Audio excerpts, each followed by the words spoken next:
점심 드시고 좀 노곤할 시간인데 괜찮으시죠? 네. 이 오후 시간은 상당히 스파르타 식입니다. 왜냐면 이제 오전은 이제 설교 강해 설교로 이렇게 진행되지만 오후는 좀 성경 공부 같은 그런 느낌이기 때문에 여러분들이 정신을 바짝 차리셔야 되는데 간혹 가다가 하나님께서 우리에게 잠이라는 은사를 주실 때가 있어요. 그럴 때는 그 은사에 몸을 맡기셔도 괜찮습니다. 네. 자리를 또 여러분들이 지켜주시는 것만으로도 감사한 일이니까요. 자, 에베소서 6장 10절부터 13절까지 전체를 한번 같이 읽어보겠습니다. 시작. 끝으로 너희가 주 안에서와 그 힘의 능력으로 강건하여지고 마귀의 간계를 능히 대적하기 위하여 하나님의 전신갑주를 입으라. 우리의 씨름은 혈과 육을 상대하는 것이 아니요 통치자들과 권세들과 이 어둠의 세상 중환자들과 하늘에 있는 악의 영들을 상대함이라. 그러므로 하나님의 전신갑주를 취하라. 이는 악한 날에 너희가 능히 대적하고 모든 일을 행한 후에 서기 위함이라. 아멘. 주보의 제목을 보신 분들은 아니 목사님이 이 설교 제목은 창조 2로 뽑아놓고서 이 본문은 창조와는 별로 관계없는 그런 본문을 잡으셨나 이렇게 생각할 수도 있습니다. 그런데 왜 제가 지금 이 본문을 오늘의 그 주 본문으로 잡았냐면 지난주와 이번 주 2주에 걸쳐서 지금 창조에 관해서 우리가 공부를 하는데 지난주에 우리가 창조를 쭉 공부하면서 제가 천사들에 대한 이야기를 좀 했어요. 왜냐하면 지금 수요 예배 때도 창세기를 계속 지금 강의하고 있기 때문에 좀 겹치는 내용들이 많아서 제가 지난주에는 좀 천사에 대한 이야기를 좀 자세히 했는데 천사에 대한 이야기를 하고 이번 주에 마귀, 사탄에 관한 이야기를 하지 않으면 균형이 맞지 않을 것 같아요. 그래서 창조에 관한 많은 이야기들 거기에 대해서 제가 이제 여러분들에게 여러 번 설명할 수 있는 기회가 있겠습니다만 마귀 혹은 사탄에 관한 이야기를 자주 다루지는 않거든요. 그래서 이 시간에는 창조에 관한 이야기를 하면서 잘 다뤄지지 않는 마귀 혹은 사탄에 대한 그런 내용들을 좀 집중적으로 다뤄보고자 합니다. 그래서 이렇게 알아두면 좋겠습니다. 마귀 혹은 사탄은 하나님의 창조물이다 아니다? 이게 좀 어려운 말이죠. 네. 사탄 곧 마귀가 타락하기 이전의 상태인 천사는 하나님이 창조하신 존재이지만 그들의 죄를 하나님께서 창조하신 것이 아니고 하나님께서 부추기신 것도 아니고 그렇기 때문에 사탄과 마귀의 존재를 하나님께서 창조하셨다 하는 것은 옳지 않습니다. 정리가 됐죠? 사탄과 마귀가 타락하기 이전에 즉 하나님이 창조하신 천사들이 타락하기 이전에 그 상태는 하나님이 창조하신 것이 분명히 맞지만 하나님께서 죄를 조성하시거나 죄를 부추기시거나 타락을 유도하셔서 사탄과 마귀가 나타난 것이 아니라 사탄과 마귀는 스스로의 자유의지를 하나님의 말씀을 거역하고 죄를 짓는 데 사용함으로 말미암아 그들이 그 악한 존재가 되었다. 이렇게 우리가 좀 정리할 수 있겠습니다. 자, 우리가 창조에 관한 이제 두 번째 시간으로 창세기의 이 창조 기사들을 읽고 이해할 때 우리가 주의해야 할 두 가지 사항에 대해서 먼저 언급하고 말씀을 시작하겠습니다. 유대의 전승에 의하면 구약 성경의 앞에 있는 5권을 우리가 뭐라고 부르죠? 모세오경이라고 부르죠. 모세오경 5권은 어떤 책들입니까? 창세기, 출애굽기, 레위기, 민수기, 신명기 이 5권을 모세오경이라고 부릅니다. 왜 이 책을 모세오경이라고 부를까요? 그 모든 책들이 이 5권의 책들이 모세에 관한 역사나 그의 인격이나 그의 가르침을 다루고 있는 것이 아니잖아요. 모세는 어디에서 등장합니까? 출애굽기에 등장하죠. 창세기에는 모세의 흔적조차 없습니다. 그럼에도 불구하고 이 구약 성경의 성경 전체의 앞에 있는 5권을 모세오경이라고 부르는 이유는 이 5권의 책을 누가? 모세가 기록했다고 여겨지기 때문이에요. 그러면 이 5권의 책의 저자는 모세입니까? 아니죠. 만약에 그것이 그 5권의 책이 전적으로 모세의 창작물이라면 저자가 모세겠지만 이 5권의 책의 출처는 하나님으로부터죠. 그렇기 때문에 이 모세오경의 저자는 하나님이시고, 그래서 우리가 이것을 굳이 구분하자면 어떻게 표현하냐면 모든 성경의 저자는 하나님이시고 그러나 그 성경의 기록자가 따로 있죠. 그래서 이런 경우에는 모세오경의 기자는, 여기서 기자라는 뜻은 뭐겠어요? 기록한 사람은 모세다라고 우리가 볼 수 있는 것입니다. 자, 그러면 여기서 한 단계 더 들어가 볼까요? 모세오경이 모세에 의해서 기록되었다면 대략적으로 그 책이 기록된 연대는 어느쯤일까요? 제가 예전에 한번 성경 공부 시간에 말씀드린 적이 있었는데 이 자리에서는 드린 적이 없으니까 잠깐 소개를 하자면, 성경에 있는 인물들의 정확한 연대기를 우리가 파악하는 것이 그렇게 쉬운 일은 아닙니다. 하지만 대략적으로 우리가 그 연대를 파악할 수 있어요. 왜냐하면 그들은 역사적인 존재들이기 때문에 분명히 연대가 있지 상상 속이나 신화 속의 인물들이 아닙니다. 그런데 구약의 인물들의 그 연대들을 우리가 세세히 아는 것은 참 어려운 일이죠. 신학자들도 쉽지 않은 일이기 때문에 대략적으로 우리가 구분할 수 있는 방법을 제가 설명해 드릴게요. 500년 단위로 여러분들이 구성하시면 됩니다. 그래서 오늘날 우리 특히 한국의 그리스도인으로 유명하지 않은 인물인데 유난히 유대인들에게는 굉장히 의미 있는 인물이 있어요. 이게 누구냐면 에스라입니다. 여러분들이 우리가 이제 보통 교회나 뭐 성경 공부나 또는 설교 시간에 에스라 본문을 인용하면서 공부하거나 설교를 들은 적이 별로 없죠.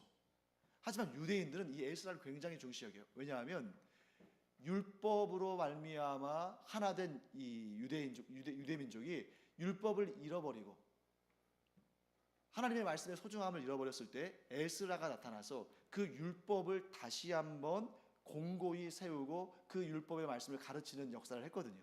포로기 때. 그래서 주전 년대 500년 단위로 끌어보겠습니다.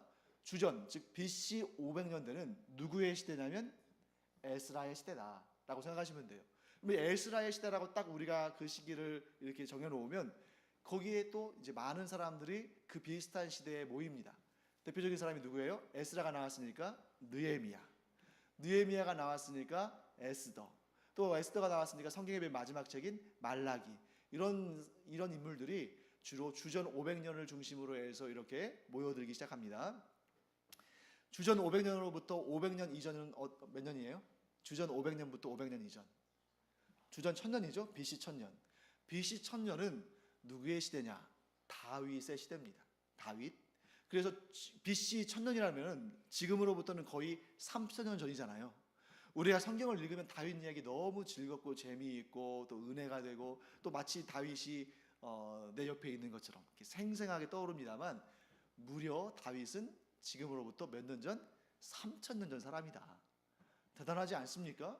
우리나라 고구려 백제 신라가 이제 막 구성되기 시작하던 때가 지금으로부터 2000년 전도 채 안 되는데, 그로부터 1000년이나 더 지나야 고구려 백제 신라가 이제 막 설립하려고 막 이렇게 모여지는 그러한 사만 시대에 그때로부터 1000년이나 더 과거로 가야 다윗이 있다는 거예요. 얼마나 놀라운 일입니까? 다윗의 연대기를 주전 1000년으로 우리가 정한다면 또 이렇게 사람들이 모이죠. 그로부터 한 30-40년 전에 사울 왕이 있었을 것이고, 다윗이 왕위에 오른 지 또 한 40년쯤 후에 솔로몬이 왕위에 오르고, 그리고 그 다음부터 솔로몬 다음에 남과 북이 갈라지잖아요. 남과 북이 갈라지면서 또 많이 나오는 왕들은 또 주전 1000년과 500년 사이에 존재할 것이고, 북이스라엘과 남유다가 갈라진 다음에 북이스라엘은 주전 731년 정도에 아수르에게 멸망당하고, 남유다는 주전 587년도에 바벨론에게 멸망당하고, 이런 역사들을 우리가 쭉 구성할 수 있다는 거예요. 자, 그러면 주전 1000년 다윗의 시대에서 다시 500년을 거슬러 올라가면 주전 1500년 누구의 시대일까요? 모세의 시대. 그래서 모세는 주전 1500년, 그러니까 지금으로부터 약 3500년 전 인물이다 라고 여러분들이 이제 머릿속에 넣어두시면 그때로부터 이제 여호수아도 나오고 또 사사의 시대들도 나오고 할 겁니다. 자, 주전 1500년부터 다시 500년을 더 거슬러 올라가면 몇 년이에요? 주전 2000년. 이때는 그 시간 간격이 더 넓어져요. 왜냐하면 정확하게 언젠지를 확정할 수가 없기 때문에 조금 넓게 잡거든요. 그래서 주전 2000년에서 주전 2500년 그 사이 기간에 누가 등장하냐면 아브라함이 등장하는 겁니다. 여러분들이 이런 연대기를 따져주고 보면 또 아브라함이 있으면 거기에 이삭이 나오고 야곱이 나오고 야곱의 12아들들이 나오고 이렇게 되잖아요. 그 다음에 모세도 나오고. 그렇기 때문에 이렇게 조금 대략적으로 시기를 여러분들이 머릿속에 그려놓으면 그 중간중간에 끼워 넣으면 되는 거죠. 제가 왜 이렇게 장황하게 말씀을 드렸냐면 모세의 시대가 지금으로부터 대략 얼마 전이라고요? 주전 1500년이니까 3500년 전입니다. 그러면 여러분, 모세가 창세기, 출애굽기, 레위기, 민수기, 신명기를 기록했다면 그 시대의 사람들이 이해할 수 있는 관점에서 기록했을까요? 아니면 그때로부터 3500년이나 지난 후대에 우리가 이해할 수 있는 언어로, 우리가 이해할 수 있는 방식으로 기록했을까요?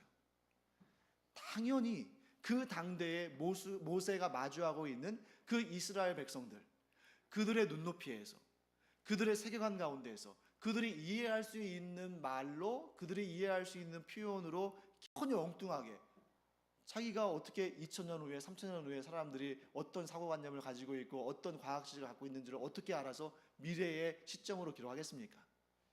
그렇기 때문에 창세기 1장, 2장 이러한 천지창조에 관한 이야기는 모세도 하나님께서 영적으로 보여주시고 자기의 이해할 수 있는 관점에서 또 그 당시에 이스라엘 백성들이 이해할 수 있는 관점에서 기록한 것이지 이게 오늘날 과학적인 관점에서 기록한 것이 아니라는 겁니다.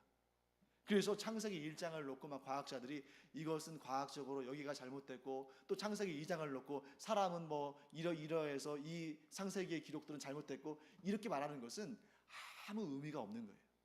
만일 오늘날 이 시대에 하나님께서 누군가를 통해서 이 천지 창조와 인간 창조에 관한 그러한 그 비전을 또 그러한 환상을 보여주시고 우리에게 그 창세기와 같은 책을 기록하게 하신다면 분명히 이 시대에 우리가 알고 있는 과학적인 상식들과 우리의 눈높이에서 기록하게 하셨겠죠. 그러나 그마저도 2000년 후에 3000년 후에 우리의 후손들이 보면 그때의 더 발전한 과학기술과 문명으로 볼 때에는 좀 엉뚱한 내용들이 될 수 있겠죠. 그래서 여러분과 제가 이 창세기가, 이 창조기사가 오늘날 우리의 관점에서 이해하게끔 기록된 것이 아니라 3500년 전에 사람들의 관점에서 기록되었다. 그럼에도 불구하고 천지를 창조하신 그 놀라운 역사가 하나님께로부터 비롯된 것이기 때문에 하나님의 그 역사가 기록된 것이고 그것이 진리임은 부정할 수 없다 하는 것을 우리가 알아야 됩니다. 자, 두 번째,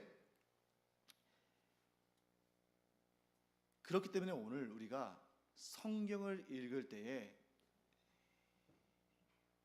과학적인 뭐 백과사전이랄지 또는 수학적인 논리랄지 이러한 차원에서 성경을 보아서는 안 되고 그 당대의 관점을 우리가 안다면 여기에 나와 있는 시적인 표현들 혹은 이 창세기에 나와 있는 그런 문학적인 표현들이 하나님께서 창조의 아름다움을 보여주셨지만 그러나 사람들의 관점에서는 이렇게 이해할 수 있겠구나 하는 것을 우리가 감안해야 되는 거예요. 그래서 여러분 시편이랄지 이런 내용들을 보면 해 뜨는 데서부터 해 지는 데까지 여호와의 이름이 영광을 받으실지라 라고 고백한다면 오늘날의 뭐 지구과학이랄지 이런 관점에서 본다면 야 저거 지동설 얘기하나 보다, 잘못된 거다. 어떻게 해가 떠서 해가 지냐, 지구가 자전하는 거지, 또 지구가 태양을 중심으로 공전하는 거지 이렇게 공전에 자전에 뭐 이런 이론들을 내세울 수 있는데 그런데 여러분 모세가 하나님이 보여주시는 그 영상과 같은 환상을 통해서 창세기의 그런 내용들을 볼 때에 우주 공간에서 본 게 아니라는 거예요. 하나님께서 모세를 들어서 저기 우주 뭐 예를 들어서 우주 정거장 같은 그런 우주의 한 복판에 갖다 놓고 이걸 다 설명하시면서 태양은 이렇게 뭐 달은 이렇게 지구는 이렇게 설명하신 것이 아니라 모세가 하나님이 보여주시는 천지 창조에 관한 환상을 볼 때는 시내산 위에서 본 겁니다. 그 시점과 관점이 시내산 위에요. 그러니까 시내산 위에서 보면 당연히 해가 동쪽에서 떠서 서쪽으로 지는 거지 시내산 위에서 지구가 자전하는 것이 보이겠습니까? 그렇기 때문에 여러분과 제가 이 부분에 있어서 과학적인 상식으로 성경을 비판하고 성경을 재단할 것이 아니고 하나님께서 우리에게 보여주신 그 관점을 모세가 그 시점에서 그 눈높이에서 이해한 것을 기록한 것이다 하는 것을 우리가 좀 알아야겠습니다. 자, 이제 본격적으로 오늘 사탄에 대해서 또 마귀에 대해서 우리가 공부할 텐데요. 네. 자, 먼저 용어부터 정리하겠습니다. 여러분, 사탄은 뭐고 마귀는 뭡니까? 둘이 같은 존재일까요? 다른 존재일까요? 네. 이름이 다르니까 다를 것 같잖아요. 그런데 이것은 어디에서 나온 문제냐면 구약과 신약의 언어의 문제에서 나온 거예요. 그러면 구약은 어떤 언어로 쓰여졌죠? 히브리어, 고대 이스라엘 언어죠. 히브리어로는 이 악한 영들의 우두머리를 사탄이라고 표현했습니다. 정확한 히브리어 명칭은 사탄이 아니고 사타나예요. 사타나. 그러니까 사타나 하고 부르는 게 아니라 사타나. 끝에 나자가 붙어요. 그래서 사타나 하면은 이게 악한 영들의 우두머리 존재. 우두머리 악한 영. 이렇게 우리가 볼 수 있습니다. 그러면 마귀는 뭐예요? 마귀는 당연히 이제 여러분 구약에 대해서 우리 얘기했으니까 신약으로 가겠죠. 신약은 어떤 언어로 기록됐습니까? 헬라어, 고대 그리스어예요. 헬라어로 디아블로. 가끔가다 무슨 학생들이 하는 그런 무슨 게임이나 이런 것 가운데 디아블로 이런 게임 있잖아요. 그게 마귀란 뜻이고 그것이 구약의 사타나가 신약에 와서 헬라어로 기록될 때는 디아블로라고 기록되어 있고 그 디아블로라는 이 헬라어를 우리말로 번역하면 뭐가 되는 거예요? 마귀가 되는 거예요. 마귀. 그러니까 여러분 이 부분에 있어서 사탄과 마귀는 같은 존재입니까? 다른 존재입니까? 같은 존재죠. 그리고 그 밑에서 사탄과 마귀라는 이 악한 영들의 우두머리에 사주를 받아서 그 악한 일을 하고 하나님을 대적하는 이 악한 영들의 무리를 뭐라고 불러요? 귀신들 이렇게 부르는 겁니다. 이제 용어가 어느 정도 정리가 됐죠?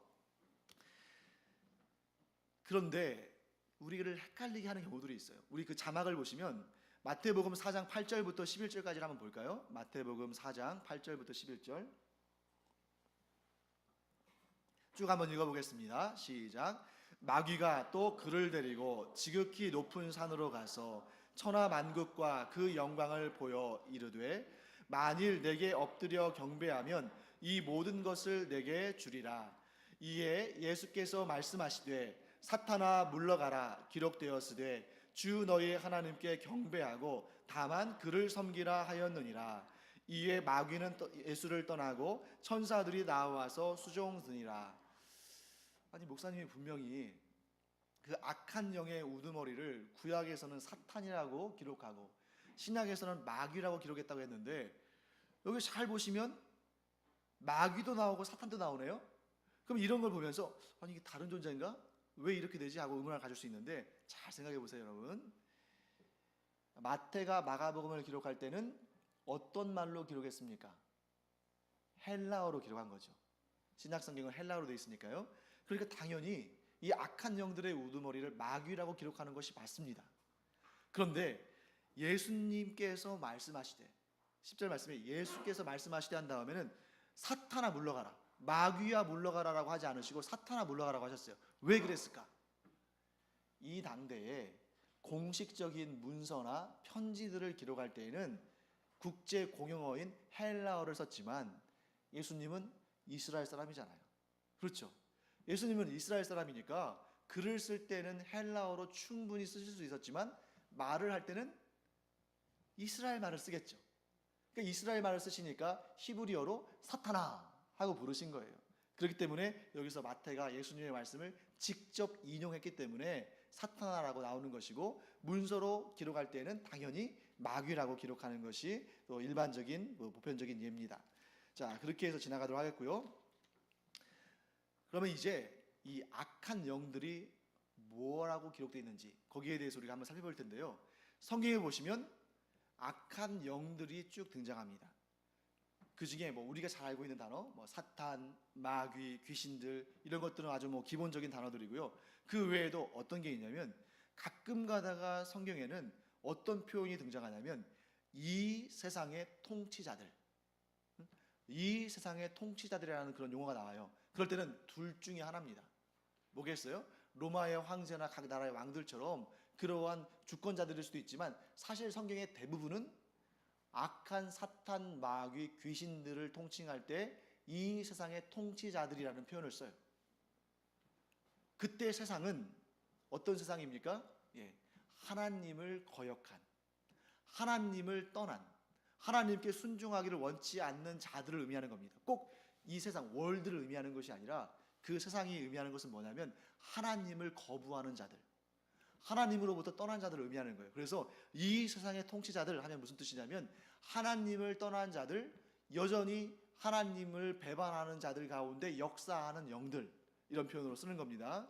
그 다음에 또 어떤 경우에는 권세들이라는 표현도 써요. 권세들. 그래서 이 권세들은, 권세라는 말이 뭘 의미합니까? 힘을 의미하죠. 에너지, 힘. 그래서 누군가를 조절할 수 있는. 그래서 권세들이라는 표현을 쓸 때는 어떤 표현을 어느 때 주로 쓰냐면 이 악한 영들이 사람을 조정할 때, 사람을 가지고 자기 마음대로 막 이렇게 흔들고 조정하고 할 때 주로 권세들이라는 표현을 써요. 그래서 우리 자막을 한번 볼까요? 마태복음 17장 14절부터 20절까지 말씀 한번 같이 읽어보겠습니다. 시작. 그들이 무리에게 이르매 한 사람이 예수께 와서 꿇어 엎드려 이르되 주여 내 아들을 불쌍히 여기소서. 그가 간질로 심히 고생하여 자주 불에도 넘어지며 물에도 넘어지는지라. 내가 주의 제자들에게 데리고 왔으나 능히 고치지 못하더이다. 예수께서 대답하여 이르시되 믿음이 없고 패역한 세대여, 내가 얼마나 너희와 함께 있으며 얼마나 너희에게 참으리요. 그를 이리로 데려오라 하시니라. 이에 예수께서 꾸짖으시니 귀신이 나가고 아이가 그때부터 나으니라. 이때에 제자들이 조용히 예수께 나와 이르되 우리는 어찌하여 쫓아내지 못하였나이까. 이르시되 너희 믿음이 작은 까닭이니라. 진실로 너희에게 이르노니 만일 너희에게 믿음이 겨자씨 한 알만큼만 있어도 이 산을 명하여 여기서 저기로 옮겨지라 하면 옮겨질 것이요 또 너희가 못할 것이 없으리라. 아멘. 자, 이 본문을 우리가 자세히 보시면 어떠한 사실을 알 수 있냐면 귀신이 혹은 마귀가, 사탄이 사람에게 역사할 수 있습니까 없습니까? 있다는 거예요. 사람을 지금 여기에서 보면 이 간질로 고통당하는 이 아들을 어떻게 했어요? 막 불에도 넘어지게 하고 물에도 넘어지게 하고 이 사탄이 그런 역할을 한 겁니다. 그래서 우리는 분명히 알 수 있습니다. 뭘 알 수 있냐면 귀신들은 사람들의 이 육신에도 영향을 미칠 수 있고 혹은 꿈속에서 혹은 의식이 있는 가운데에서도 환상이나 상상이나 이런 데 개입할 수 있다는 거죠. 그리고 심지어는 인간의 지성, 보통 우리가 이제 귀신에 쓰였다 막 이럴 때는 보통 막 이렇게 환상 또는 뭐 공상, 상상 이러한 쪽으로만 주로 생각하기 쉬운데 귀신은, 악한 영들은 어디에도 힘을 미칠 수 있다? 인간의 지성에도. 그렇기 때문에 여러분 아주 세련돼 보이고 아주 과학적으로 보이고 아주 논리적으로 보이지만 얼마든지 사탄은, 마귀는 이러한 뭐 진화론이랄지 이 세상의 어떤 과학 이론이랄지 이런 것을 통해서도 얼마든지 인간들을 미혹할 수 있어요. 가장 과학적인 방법을 통해서도. 그래서 보통 많이들 생각하잖아요. 과학과 이런 귀신, 이런 영적인 세계는 완전히 다른 상극인 존재로 생각하기 쉬운데 그렇지 않다는 겁니다. 사탄은, 마귀는 얼마든지 이런 과학 지식들과 이런 논리들과 이런 것들도 자기의 목적을 위해서 얼마든지 이용할 수 있다는 거죠. 그 자기의 목적이 뭡니까? 사탄의 유일한 목적은 우리 인간을 하나님으로부터 떼어놓는 거예요. 그러니까 하나님으로부터 떼어놓는 데 있어서 옛날에는 뭐 또 환상이랄지 또 뭐 미신이랄지 또 초자연적인 현상이랄지 뭐 기적이랄지 이런 것들이 잘 먹혔는데 여러분 오늘날 이 시대에 그런 것들이 먹히겠습니까? 그러니까 오늘날 이 시대에는 사탄도 전략을 바꾼 거죠. 어느 쪽으로? 과학과 논리와 기술과 문화와 이런 것들을 통해서 인간을 미혹한다는 것이죠. 사탄이 굉장히 머리가 좋아요. 그렇기 때문에 우리를 어떻게 하면 잘 현혹할지, 우리의 마음을 어떻게 하면 빼앗을지를 너무나 잘 압니다. 그래서 오늘날도 여러분 과학 서적, 우리 그 서점에 가면 또는 인터넷 서점을 보면 그 그 인기 있는 베스트셀러 중에 상당수는 무엇이냐면 무신론자의 그 논리들을 펼쳐낸 책들이에요. 뭐 예를 들면 진화론이랄지 신이 없다는 주장이랄지 이런 것들에 대해서 사람들이 굉장히 관심을 갖습니다. 왜? 이 시대는 사탄이 그쪽을 통해서 치고 들어온다는 것이죠. 거기에 대해서 우리가 굉장히 주의를 해야 됩니다. 그 외에도 이 어둠의 세상 주관자들 들어보셨죠? 그리고 뭐 하늘에 있는 악한 영들 이런 표현들을 주로 사용합니다. 여러분 칼빈을 이제 앞으로 여러분들이 좀 주의 깊게 이 사람의 이름을 기억하시는 게 좋아요.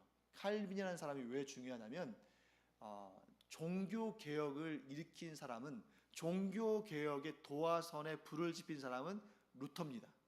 루터가 이제 이 95개조의 반박문을 통해서 정말 썩은 그런 중세 로마 가톨릭 교회를 개혁하기 위해서 들고 일어났죠. 하지만 루터는 혁명가적인 용기는 있었지만 학자의 섬세함은 별로 없었어요. 그래서 그 역할, 이 개혁주의 신학, 로마 가톨릭의 폐단을 극복하고 하나님의 말씀 그 원래 그 상태로 돌아가자는 그런 학문 체계를 설립한 사람은 누구예요? 칼빈입니다. 정확하게 말한다면 우리 보통 이제 존 칼빈 혹은 존 칼빈 이렇게 영어식으로 말합니다만 그 사람은 프랑스 쪽에서 출생한 사람이기 때문에 프랑스어로는 장 깔뱅이에요. 근데 이 사람이 뭐라고 말했냐면 사탄에 대해서, 마귀들에 대해서 이렇게 말합니다. 성경이 마귀들에 대해서 가르치는 모든 사실은, 자 지금 여기 자막에도 나오죠? 성경이 마귀들에 대해서 가르치는 모든 사실은 우리를 일깨워 그들의 술수와 술책을 경계하게 하고 또 이 매우 강한 원수들을 물리치는데 충분히 강하고 능한 무기들로 우리를 무장시키기 위한 목표를 가지고 있다. 자, 이 문장을 우리가 좀 너무 기니까 네 가지로 이렇게 구분을 해서 본다면 이렇게 정리할 수 있겠습니다. 첫째, 마귀들은 우리를 속이기 위한 술수와 술책들을 가지고 있다. 마귀들이 자기들의 주된 그런 작전, 술책, 술수들이 있다는 거예요. 마치 뭐와 같냐면 여러분들에게 교회에서 자주 이런 말 하잖아요. 이단들 만나면 거기서 이렇게 말싸움하지 말고 그냥 돌이켜라. 왜 그런 얘기를 합니까? 그 사람들의 작전에 휘말려 들어갈 수 있거든요. 그러니까 막 성경 여기저기 막 찾으면서 성경에 대해서 박식한 것처럼 보이지만 사실은 예를 들면 10가지면 10가지 딱 정해놓은 그런 본문과 그것을 이렇게 자기들 논리에 꿰어 맞춰가지고 그쪽으로만 이렇게 유도해 가요.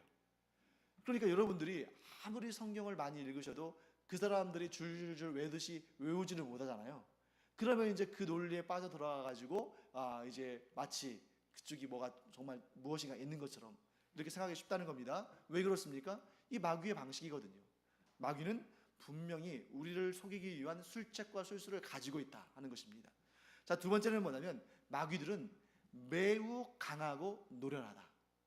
아까 오전 예배 때도 제가 말씀드렸습니다만 아담과 하와 이후에 모든 사람들을 다 경험해보고 모든 사람들을 다 시험해보고 모든 사람들을 이렇게 넘어뜨려 봤기 때문에 아무리 강한 사람도 뭐 성경을 창세기부터 요한계시록까지 줄줄 외운다 할지라도 사탄 앞에 내가 자신 있게 나는 어떠한 시험에도 넘어지지 않는다고 자부할 수 있는 사람은 아무도 없는 거예요.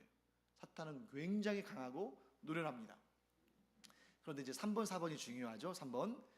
그러나 성경은 마귀들을 물리치는데 충분히 강하고 능한 무기들을 우리에게 제시한다. 네 번째, 그러므로 우리는 성경의 가르침을 따라서 이렇게 강하고 노련한 마귀들의 간계를 얼마든지 물리칠 수 있다. 이것이 이제 칼빈이 우리에게 말하는 네 가지입니다.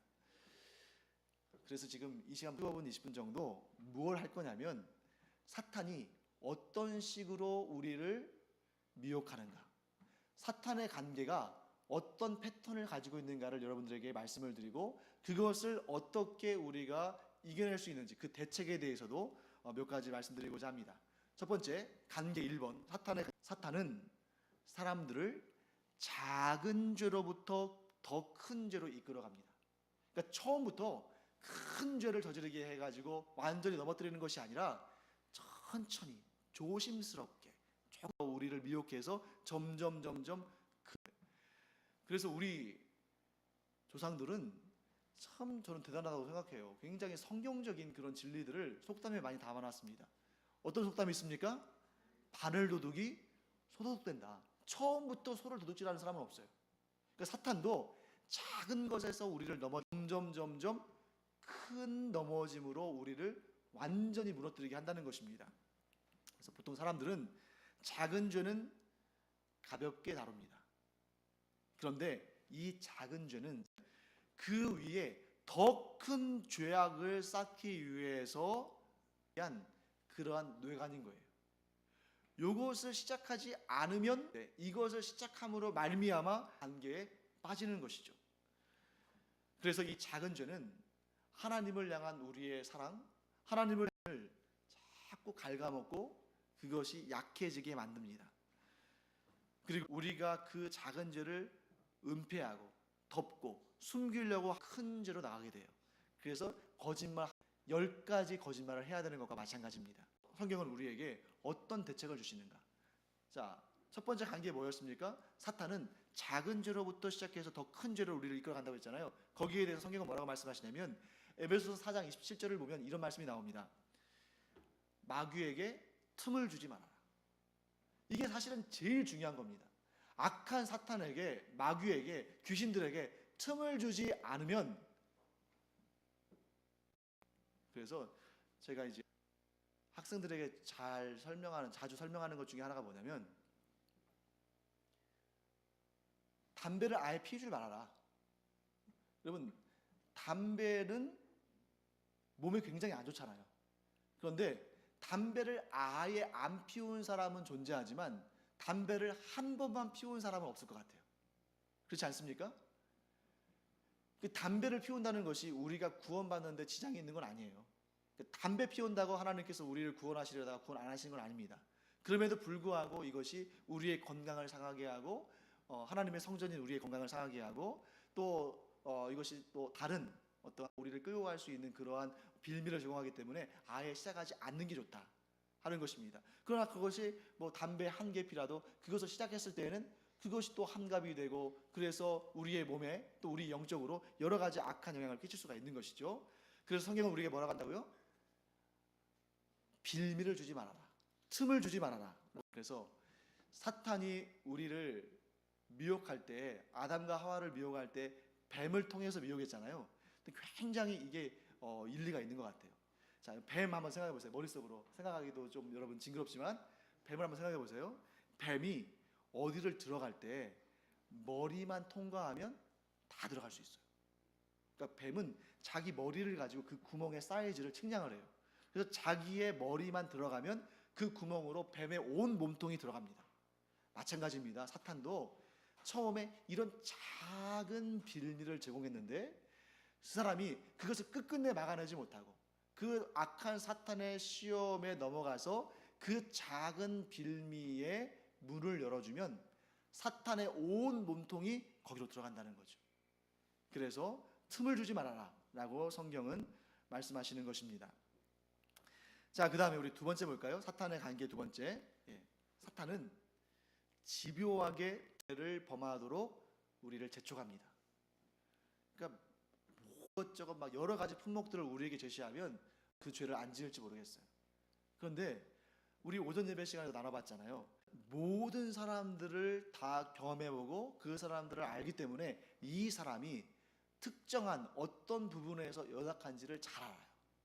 그러니까 그 한 곳만, 그 한 가지만 집중적으로 공략을 합니다. 그러다 보면 그 한 자리에서 이 사람이 쓰러지고 넘어지면 이 사람은 이미 자기의 것이 되었다고 보는 거예요. 대책 뭐냐? 우리는 사탄에 대해서 강하게 대적하기보다는 먼저 내 자신을 돌아봐야 돼요. 내 자신을 어떻게 돌아봐야 되냐면 내가 사탄을 싸워서 이길 수 있는 존재다 라고 생각하는 그때에 우리는 이미 사탄에게 시험받고 넘어간 겁니다. 우리는 어떻게 하냐면 나의 연약함을 시인할 수 있어야 돼요.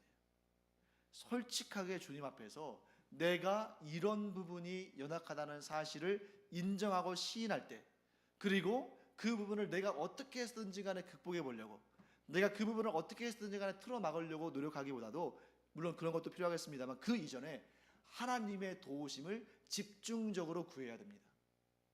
하나님께서 이 부분도 하나님께서 바쁘시고 하나님께서 분주하셔서 이 부분까지 과연 돌아보실까 그런 마음이 아니라 하나님은 전지전능하신 분이시잖아요.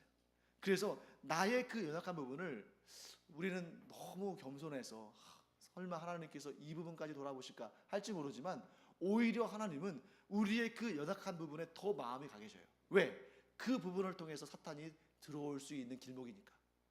예수님께서 이 땅에 오셨을 때 연약한 자들을 더 귀히 여기셨습니다. 예수님께서 이 땅에 오셨을 때 귀신 들린 자들, 또 병 들린 자들, 그렇게 세상으로부터 손가락질 당하고 사람들이 무시하는 그런 사람들을, 죄인과 연약한 사람들을 더 귀히 여기셨어요. 왜? 하나님의 마음은 항상 우리의 연약함에 와 계시는 것입니다. 그래서 우리가 우리의 연약함을, 우리의 부족함을, 우리의 약함을 솔직히 시인하고 그 부분을 집중적으로 하나님께 아뢰고 구할 때 하나님은 지켜주신다는 거예요. 그 대책을 우리가 꼭 마음속에 새겨야 됩니다. 그래서 우리가 나의 질병이 어떤 질병인지를 알고 그 질병을 치유해 줄 수 있는 의사를 찾아가서 정확한 진단을 받고 정확한 처방을 받아야 그 병으로부터 나음을 얻을 수 있는 것처럼 우리의 연약함을 들고 하나님 앞으로 나아가서 우리의 모든 연약함을 능히 고치시는 하나님께 의뢰할 때에 이 마귀가 우리를 틈탈 수 없다 하는 것을 보게 됩니다. 자, 그럼 세 번째 볼까요? 세 번째는 참 독특한 건데요. 사탄은 전략적인 후퇴를 할 줄 아는 지혜로운 존재입니다. 사탄이 뭘 한다고요? 전략적인 후퇴. 우리는 무조건 밀고 나가야 승리한다고 생각하잖아요. 그런데 우리 여호수아서를 보게 되면 여리고성에서 대승을 거뒀던 이스라엘 백성들이 아이성 전투에서 연거푸 패배를 당합니다. 그때 하나님께서 그들의 죄 문제를 드러내시죠. 그래서 여호수아와 이스라엘 백성들이 그 죄 문제를 하나님 앞에 회개한 다음에 하나님께서 아이성을 차지하게 하시는데 그때 하나님께서 여호수아에게 주신 지혜가 뭐냐? 전략적인 후퇴를 하는 거예요. 앞에서 이렇게 싸우다가 지는 척하면서 이렇게 후퇴를 하면 그 아이성의 백성들이 다 나와서 그 뒤를 쫓잖아요. 그때 매복했던 그런 이스라엘 백성들이 그 성을 차지하는 방식을 썼는데 사탄도 그런 지혜가 있다는 겁니다. 그래서 사탄은 작은 전투에서 일부러 져줘요. 마치 장사하는 사람들이 손해보면서 미끼 상품을 던지는 것처럼. 그런데 여러분, 손해보려고 장사하는 사람이 어디 있습니까? 왜 손해보고 그걸 싸게 팔아요? 나중에 더 비싼 것을 팔기 위해서 그런 거죠.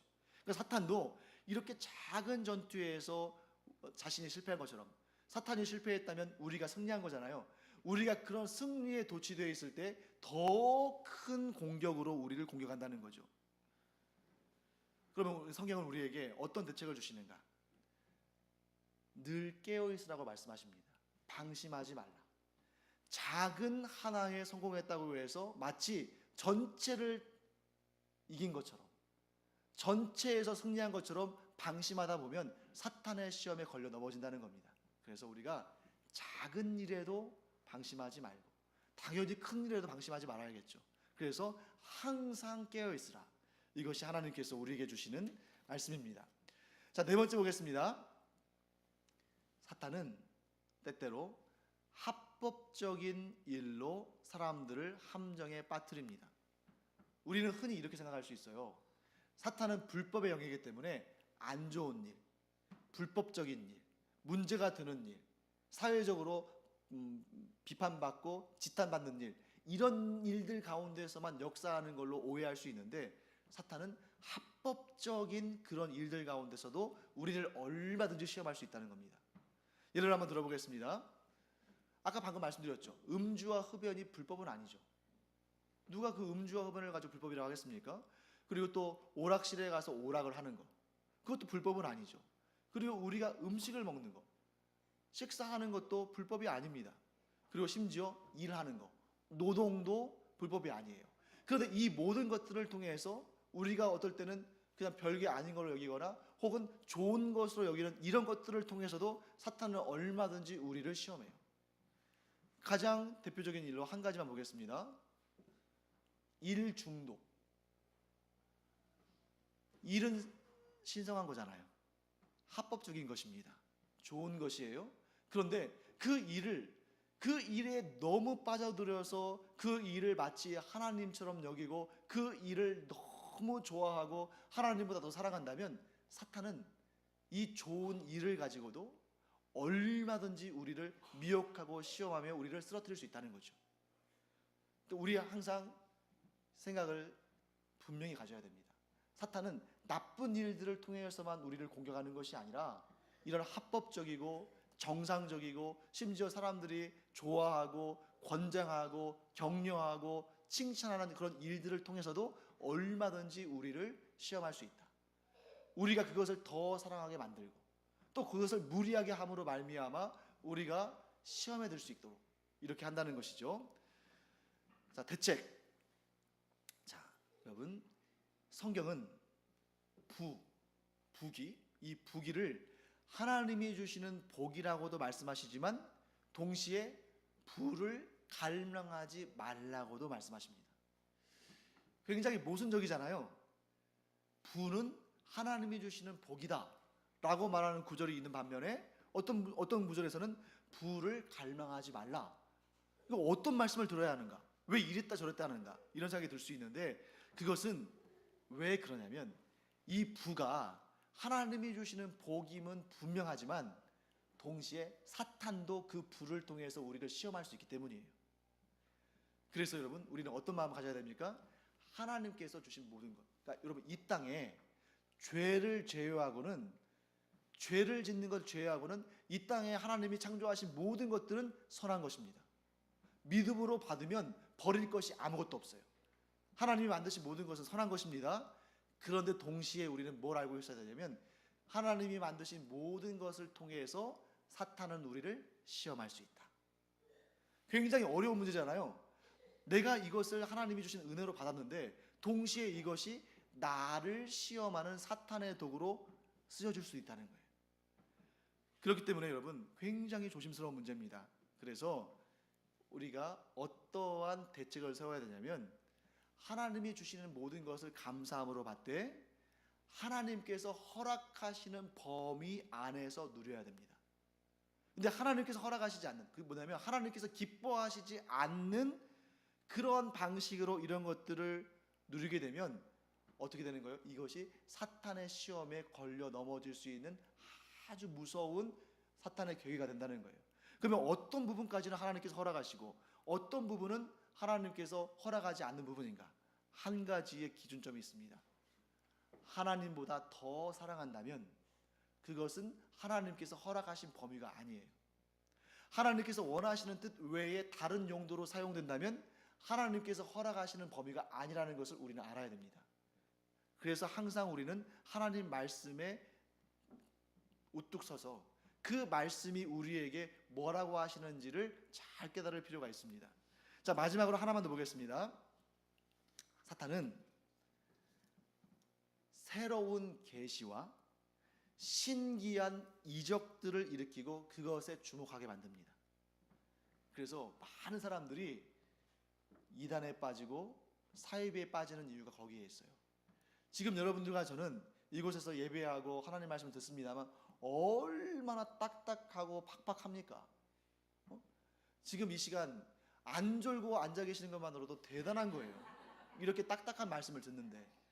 그런데 이렇게 해서 하나님의 말씀을 가르치면 여러분들이 믿음 위에 굳건히 설 수 있는데 저도 얼마든지 여러분 그런 웬만한 이단 사이비 교주 못지않게 할 수 있어요. 얼마든지 할 수 있습니다. 왜? 그 사람 다 사기꾼들이잖아요. 사람들의 마음을 뺏기 위해서 감언이설로 속이고 사람 몇 명만 들여다보면 금방 할 수 있어요.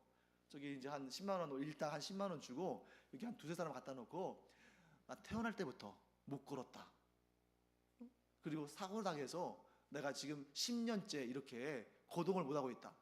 제가 내려가서 탁 안수기도를 하면 그 즉시 막 일어나서 뛰면서 막 찬양하면서 할렐루야 하면서 막 뛰어다니면 다음 주만 하더라도 여기에 이 자리에 빈 공간이 없을 겁니다. 얼마든지 할 수 있어요. 그러나 그렇게 하지 않죠. 왜? 우리는 하나님을 섬기는 사람들이니까. 그 이단 사이비들 그 사람들이 전부 어떻게 시작한 거예요? 사람들을 현혹하고 이런 뭐 이적을 일으키는 것처럼. 그러니까 순수했던 우리 70년대 80년대 사람들은 그렇게 서로 짜고 하는지도 모르고 그렇게 했어요. 그리고 어떤 경우에는 진짜 이적들도 있었습니다. 대표적인 예가 그 할렐루야 기도원의 김계하 원장이죠. 분명히 하나님께서 주신 신유의 은사가 있었어요. 그런데 그가 그 은사를 자기의 영광과 자기의 경제적인 이익을 위해서 그걸 사용하니까 그 능력이 떠나버렸어요. 떠났는데 여전히 자기는 그렇게 사람들에게 인기를 끌고 싶고 돈을 벌고 싶은 거예요. 그러니까 어떻게 합니까? 나중에는 막 정말 이 사람들 몇 명 불러다가 돈 주고 암에서 회복된 것처럼 이렇게 하기도 하고, 심지어는 그냥 그 맨살을 막 이렇게 헤쳐가지고 거기서 피를 내고 그게 암덩어리가 나왔다고 말했는데 가서 보니까 암은 더 진전되어 있고, 그리고 또 아파가지고 자기가 이렇게 안수기도 했는데 낫지 않으면 믿음이 없어서 그랬다고 그 사람한테 책임을 전가해버리고, 사탄은 이처럼 뭐 하나님으로부터 직통 계시를 받았다거나 하나님으로부터 어떠한 신기한 그러한 능력을 받았다거나, 그래서 심지어 나중에는 내가 재림주라고 하거나, 이러한 새로운 계시와 신기한 이적들을 통해서 우리에게 우리를 미혹하고 그것에 주목하게 합니다. 여기에 대한 대책은 무엇이냐? 여러분, 모든 영적이고 모든 종교적이고 모든 신기한 그런 경험이 다 하나님으로부터 오는 것은 아니에요. 악한 사탄도 얼마든지 그런 흉내를 낼 수 있습니다. 그렇기 때문에 여러분과 저는 아예 이렇게 작정하는 게 좋겠어요. 예수님께서 뭐라고 말씀하셨냐면, 종말의 때가 오면 여기서도 저기서도 내가 메시아라고 그리스도라고 말할 텐데 그 말에 귀를 기울이지 말아라. 그들을 따라가지 말아라. 그 얘기를 듣지 말아라. 현혹되지 말라라고 말씀하셨어요. 그러니까 아예 여러분과 저는 그 말씀 의지해서 누가 엄청나게 놀라운 이적을 행한다, 뭐 신유의 은사를 행한다, 무슨 능력과 뭐 권능이 충만하다, 그래도 아예 못 들은 척 하는 게 제일 좋습니다. 병에 걸렸으면 의사를 찾아가세요. 그리고 물론 의사를 찾아가지만 그러나 그 의사를 통해서도 그 신유의, 즉 병고침의 역사를 이루시는 분은 하나님이신 줄 우리가 믿습니다. 또 어떤 경우에는 우리가 의사도 못 고치는 질병이지만 우리가 간절히 기도할 때, 합심하여 기도할 때 하나님께서 고쳐주실 줄 믿습니다. 그런데 막 돈을 싸질머지고 가가지고 뭐 집문서를 들고 가가지고 그런 사기꾼들에게 속는 것은 너무나 안타까운 일이죠. 그러면 어떻게 우리가 그들이 진짜인지 가짜인지를 어떻게 구분할 수 있는가? 여러분들이 그래서 하나님 말씀인 성경을 공부하셔야 돼요. 그런 이단과 사이비와 사기꾼들은 겉으로는 하나님을 얘기하고 겉으로는 예수님을 얘기하지만 그들이 하는 얘기를 단 5분만 아니 1분만 들어도 그가 성경에 기반한 사람인지 아니면 성경을 이용하는 사람인지를 우리는 알 수 있어요. 또 그렇게 알 수 있도록 우리가 하나님의 말씀을 공부해야 됩니다. 어떨 때는 안 믿는 사람들도, 신앙이 없는 사람들, 기독교인이 아닌 사람들도 그렇게 말하는 사람을 보면서 저 사람 사기꾼 아니야? 이상한데?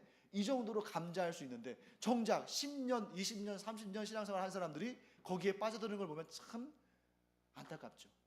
말씀의 중심이 그 안에 없기 때문이에요. 그래서 여러분과 제가 이 주일 예배 시간에 또 오후 예배 시간에 뭐 수요 예배, 금요 기도회, 하나님의 말씀이 우리 교회처럼 정말 말씀만 전하는 교회도 흔치 않잖아요. 그 말씀에 집중해서 그 말씀으로 우리가 마음속에 기준을 삼으면 웬만한 이단 사이비들은 우리 앞에서 명함도 내밀지 못할 거예요. 당장에 그들이 사탄의 도구가 되어서 하나님의 말씀을 이용해서 사람들을 현혹한다는 것을 우리가 깨달을 수 있을 겁니다.